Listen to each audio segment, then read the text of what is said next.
Yeah,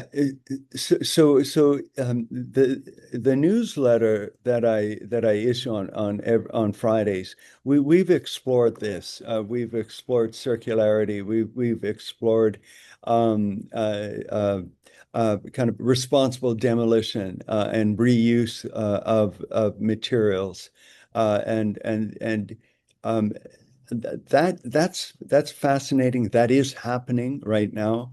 And so it's very, very real. But circularity is often discussed, in language that is just far too idealized. I think real circularity is constrained by exactly what I just said: procurement pathways, code requirements, fabrication capacity, lender expectations, warranty logic, and the operational discipline of the contractor base. It does require quite a bit of discipline to ensure that this does happen. Um, uh, so the relevant question is not whether circularity is conceptually desirable. Of course it is. The relevant question is whether it can survive contact with financing schedule, supplier availability, and performance standards. That's the real question. I'm always an optimist in the built environment, and I believe that that question, we are answering that question now. So that's why I tend to frame circularity as a development and supply chain strategy, not as a sustainability thematic. Uh, so this is consistent with our work on emerging materials, recycled and green steel, reduced GHG concrete, renewable integration, and this regenerative circularity concept as part of the project formation rather than an afterthought. So one can put it really simply. Embodied carbon, this is the original question, going back to the original question. Embodied carbon reaches the P&L through procurement premiums, avoided volatility, reduce future compliance exposure, shortened or extended construction sequences, operational durability, and the degree to which material choices preserve or destroy long-term asset value.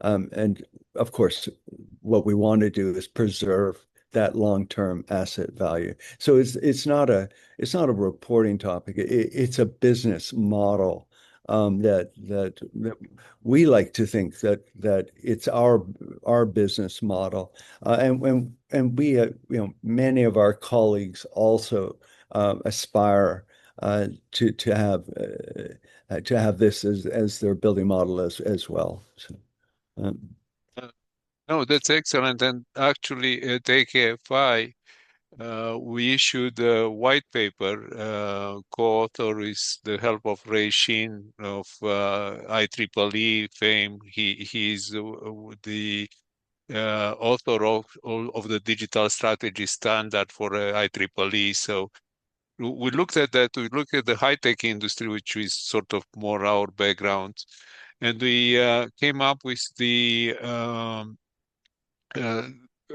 sustainability at the start of the development process, starting with the market requirements, with the product requirements. Don't put it as an afterthought. And I think that links both the recycling and also building is in such a way that can be easy and, as you very well pointed out, economically feasible to a circular to recover the materials, especially rare earths and so on. And by the way, this brings actually to, as you said, the jury is still out on how life cycle management and circular economy can operate, because it comes, for instance, it's a known case of Apple not wanting to share the information to repair the Apple phones. They wanted to control the repair process. and the recycling and everything else. So you have this tension, if you want, before between the people or the consumers economy and the recycle and the circular economy, right? Which I think you touched on. Yeah, yes, yes. I agree with you. Yeah, yeah. Um, so so so the circular economy and the I like that you're focusing on recycling uh, because uh, it you know it, probably if we can retrofit and decarbonize a building, um, that's probably the highest order of operation. But of course, oftentimes we can't. We can do that, but of course we have to build new, and because the demands of the built environment are becoming much more specific and much more uh, when I'm thinking about kind of laboratory design, for example, this is a very kind of high tech solution. But when it comes to recycling building materials, we need to think of them not as we're going to that they're going to be contributed to a downgraded building typology. They're not. They very well may be. For example, let's talk about steel. Um, Steel can be reused uh, quite easily. We see it all the time, and then not only have we checked the circularity box and the recycling box, but we've also managed to just cut that embodied carbon out of the equation, which is fantastic. Yeah. Uh, So on the topic of circular economy, would you like to add another perspective, or we can move to other topics? Uh, uh, I think we're good. We're good on circularity. I think we've covered it. I think we've covered it. Yeah. Uh, One observation, recycling belongs to more the common economy, to some level.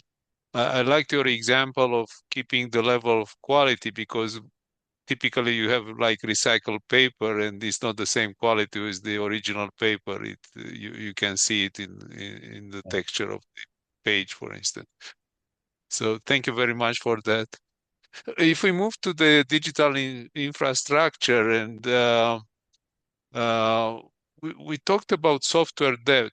I should mention that this is a new term for me. So maybe if you can share a little bit more of insight as well as how this software debt uh, relates to cybersecurity and actually to audit-ready performance.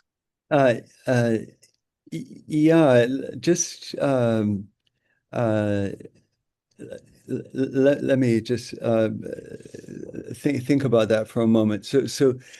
this is a very interesting topic. I remember so Climate Week in New York is I think is every September, and this came up last fall as a major digital infrastructure risk and assurance is a huge topic right now because of the extensive use of sensors, which which um, which are being used with are being used with the best intention. Let me just say that. Here's the risk. So so so so if we ask the question, what is the risk about smart building software debt for cybersecurity and audit-ready performance data? So software debt in smart buildings, it creates this false appearance of intelligence while steadily eroding control, resilience, and trust. So why do I say that? Um, so NIST's 2026 work on cybersecurity for building systems is explicit in that connectivity among building systems and outside service partners is increasing. So the building services are now moving to the cloud. And that cybersecurity is now a requirement across the entire building lifecycle. So this is a really important point because the problem is not merely that smart buildings may be hacked. The deeper problem is that the digital fragmentation moving to the cloud is part of the digital fragmentation can make them operationally unverifiable. So what do I mean by that? So when controls are layered across proprietary vendors, poorly integrated BAS, building automated systems, remote access dependencies, weak patching discipline, or incomplete sensor architecture. One does not simply accumulate technical, inconvenience. One accumulates governance risk. So what does governance risk mean? So at that point, energy data may no longer be attributable, or comfort metrics may not be trustworthy. Alarms may be noisy or incomplete. Cyber exposure increases. Sustainability reporting loses assurance value because the underlying operational record is unstable. That is what happens when we, for example, move to the cloud. So, in other words, software debt transforms the smart building from a source of measurable performance into a source of hidden uncertainty. So remember, it always comes back to being able to be measured and the quality of the data. So the precise answer to the question is this: software debt compromises controls by degrading sequence integrity, compromises cybersecurity by expanding poorly governed attack surfaces, and comprises audit-ready performance data by breaking the chain between physical operation, digital capture, and verifiable reporting. So who operates within this space? Chief information and security officers operate in this space, and that particular role in an organization is probably one of the is now evolving into one of the most important roles of an organization. Um, so this is why digital governance and interoperability, lifecycle commissioning, and data lineage discipline now belong at the center of sustainable building practice, not at the periphery. And I this is why I cite that particular role, that individual, um, the chief information and security officer. His or her role is now they're in the C-suite. They answer to the CEO of organizations. This is one of the highest risks that when as we're building quote unquote smart buildings, this is the risk that they face and that they solve. Um, Well, what you're describing, and thank you very much for adding the software debt in the context of smart building. A shortcut for me would be buildings are physically stable. They are built to, by architects like yourself to be stable, and amazing in the same time in the way they can be used and shaped and so on. Um, and on the same time, you describe a software unstable building because of the complexity of the systems they put together, they patch together, if you want. I do have expertise in IoT, Yeah. the Internet of Things, and it seems like adding patches on top of patches. And I'll give you an extreme example. In a smart building, you can turn off not only the air condition, which is uncomfortable but doable to some level, right? But also not only the security systems, but also the computing system. Essentially, you can, from a lit building, you turn everything off with, uh, I won't say simple, but a little bit of hacking intelligence, quote unquote, and Yeah. it will become another building. Yeah, yes. And so just imagine all the building typologies.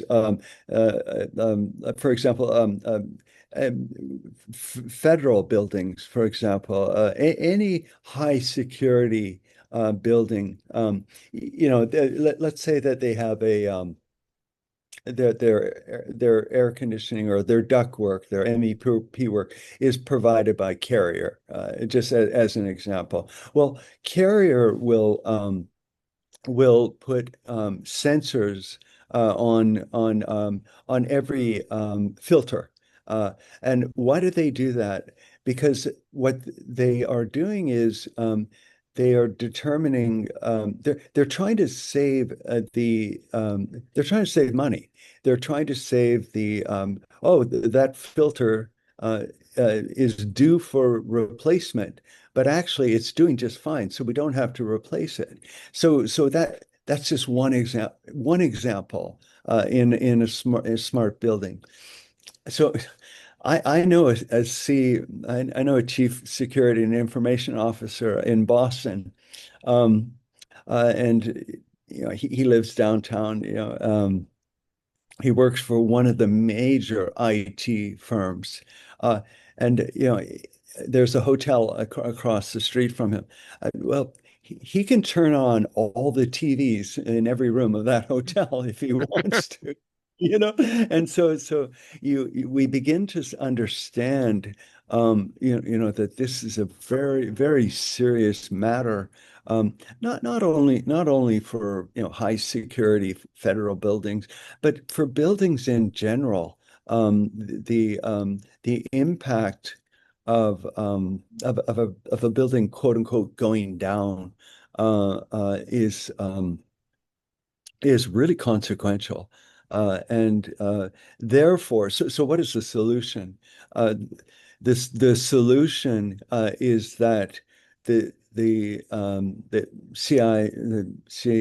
CISO is in control from the outset of what data sets, what is being put into that building, and has the ability to, as a single source, almost manage that building, and ensure that this never happens. Yeah. No, actually, this connects back a little bit to our system design because you end up with unintended consequences, right? With loops that you didn't design, but they happen, right? Let's say between your elevators and the air conditioning system. So you can pretty much shut down a building, as you said. I like I was imagining what I would choose on the canals of the TV in the hotel, right? Not only to turn them on, but make sure they get my message, right? Right, right, exactly. Yeah. So, but that's a very great topic. Actually, I think we should continue on the conversation. because we tend to say smart, or we tend to say artificial intelligence without really having the deep understanding that you mentioned about, for instance, in the case of buildings of chip security and IO, right, CSIO. Yeah, right. Yeah. Mm. But yes, we build layers and layers of IoT without really thinking how we orchestrate them together, how they become a system. They'll become part of a system regardless if we design it or not. Yeah, correct, correct. It's an organic process, right? You're right. And Um, 1984 kind of vision is like AI can figure it out better than humans how to orchestrate, right? And play the right, game to play, right, right? right. Yeah, and again, yeah, this is where yeah, skilled professionals come in and when it comes to controlling these kind of systems. Yeah. And it will come very soon the questions of what kind of qualifications you foresee about that. But in just going a little bit back because the conversation was so rich, right? We covered a number of topics that are, I think, essential, from sustainability and double materiality, and how materiality plays into this. And materiality is part of the system, the economic system. We see it in the annual reports, for instance, the part one of the double materiality, if you want, which is entrenched, right? It's Yeah, and yes. people think, okay, this is great, but sometimes they forget that this is part of history, not part of the future, right? It's not strategy, it's typically a historical document with a little Eh, bit of yes. number crunching, if you want. So you covered that very well and very in really details, and thank you. And then we moved a little bit more into how the recycling and actually the circular economy works. And now we're connecting circular economy with the current economy, right? Right. It's an and in some way it touches again on double materiality, because the environmental risk comes through the circular economy into the reporting, right? Financial reporting, or as we discussed, the reporting to the lending and insurance parts of the finance industry. Yeah. So Correct. Yes. I'm just trying to, because there are so many many moving parts in our conversation before we go to a final sort of question for today.